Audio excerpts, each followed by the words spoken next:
Hoje é dia de pegar a estrada e ir para Santos, mas não para a praia de Santos, mas para o time do Santos, que revelou vários goleiros para o futebol brasileiro. Um com nome de Papa, outro com nome de Beatle, mais um que é filho do rei, enfim, não faltam goleiros na história gloriosa do alvinegro praiano. Ah, e você que viu o thumb do nosso vídeo, não nos enganamos. Pelé também jogou no gol do Peixe e mais de uma vez. Eu sou o Tom Castro e esse é o Fábrica de Goleiros.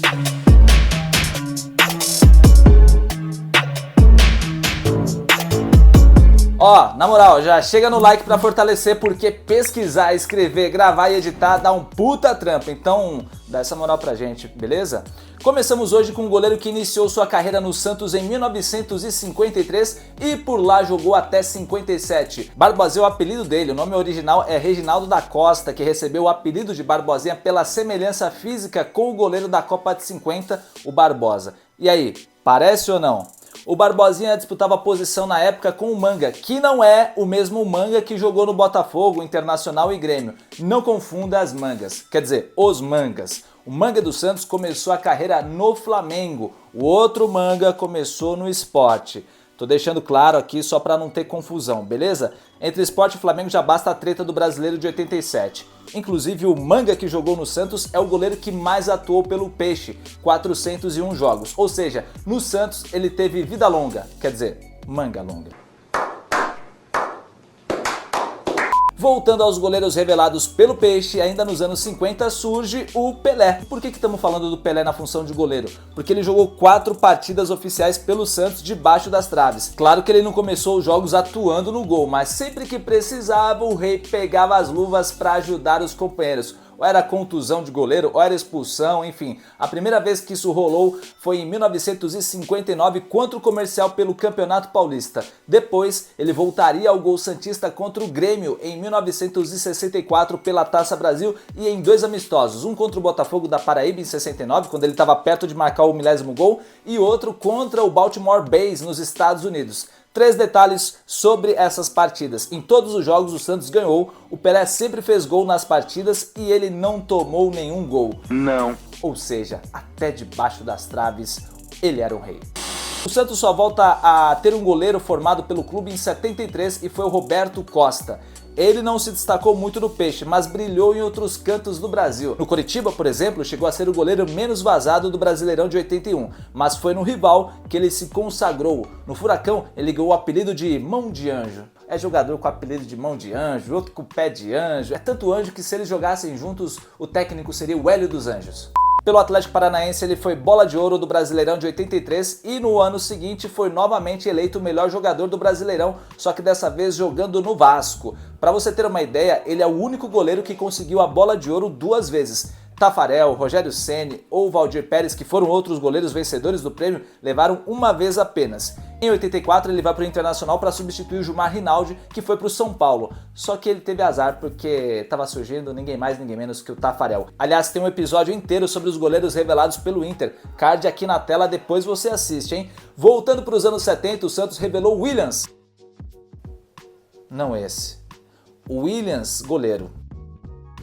Teve concorrência para jogar no Peixe, que na época contava com Serras e Cláudio Mauriz. Mas com muita paciência ele consegue atuar em 89 partidas pelo clube, sendo campeão paulista em 73 e 78. Ele passou ainda pela Portuguesa Santista e São Bento de Sorocaba até retornar para o Peixe para encerrar a carreira em 1980. Já na década de 80 ficou ainda mais difícil para os goleiros formados no Santos jogarem. Isso porque o clube trouxe de outros clubes o Marola e o Rodolfo Rodrigues, que foram os donos da camisa 1 durante a década. O Oca sobe para o time principal em 81. Não, o Santos não botou em campo uma habitação indígena.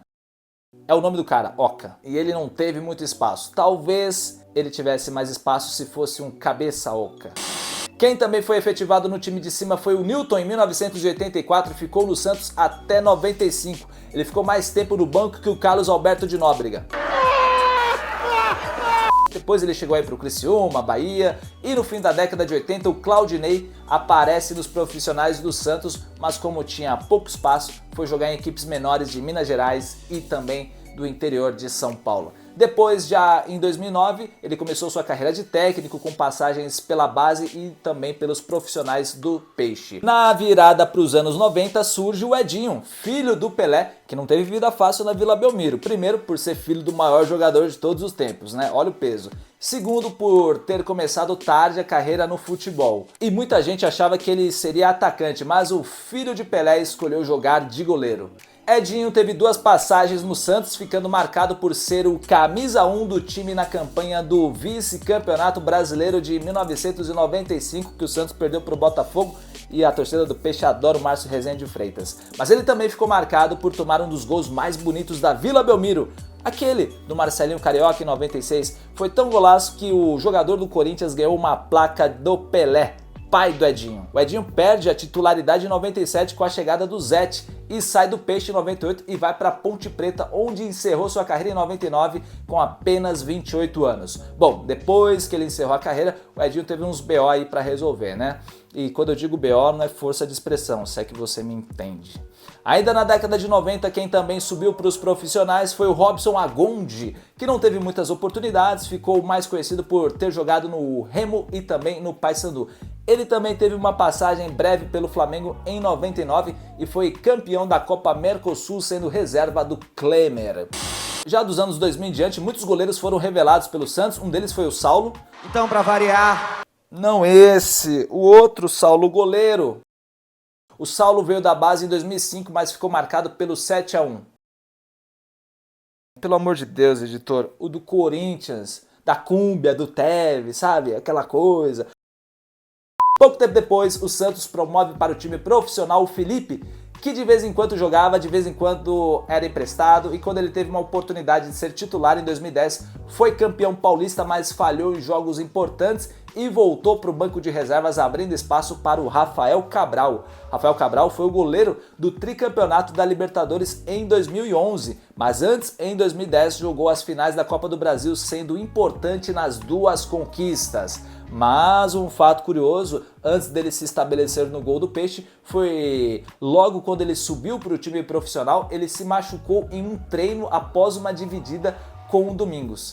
Quer dizer, qualquer dividida com o Domingos não era uma dividida, né? Era um atropelamento.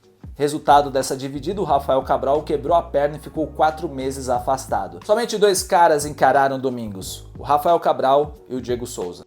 Mas entre o Felipe e o Rafael Cabral havia um outro goleiro formado pelo Santos, o Vladimir, que foi promovido para os profissionais em 2009. O Vladimir era o reserva imediato do Felipe, porém quando o titular foi afastado pelo Dorival Júnior, o técnico na época não colocou o Vladimir em campo porque ele estava gripado. Rafael assumiu a titularidade e só saiu quando foi vendido para o Napoli em 2013. Depois ele ainda jogou na Sampdoria, no Cruzeiro e até o momento da gravação desse episódio joga no Grêmio. Já o Vladimir foi o titular em alguns momentos, porém sempre com algumas sombras. Se em 2010 Rafael Cabral ficou com a camisa 1, em 2015 quem assumiu o gol do Peixe foi o Vanderlei, que chegou do Coritiba e fez ótimas temporadas com a camisa 1 do Santos. O Fábrica de Goleiros do Peixe trouxe ainda mais 2 goleiros de destaque. Um deles, o João Paulo, que começou a ser relacionado entre os profissionais em 2013. Porém, ele estreou em 2017 e só foi ser titular apenas em 2020. Se a carreira do João Paulo fosse um filme, seria O Paciente Inglês. Quer dizer, O Paciente Santista. No ano em que o João Paulo estreava profissionalmente no Peixe, quem subiu para os profissionais foi o John. Muita gente considerou em algum momento o John uma opção melhor que o João Paulo, mas ninguém vai mexer com um cara que tem nome de papa, né? Com um pouco espaço no Santos, o John foi pro Inter e até a gravação desse programa é titular do Botafogo. Os últimos goleiros revelados pelo Santos não tiveram espaço no clube. Casos do Diógenes, que ainda está lá no Peixe, do Paulo Mazzotti, que foi emprestado para São Caetano, Gustavo Jundi, enfim.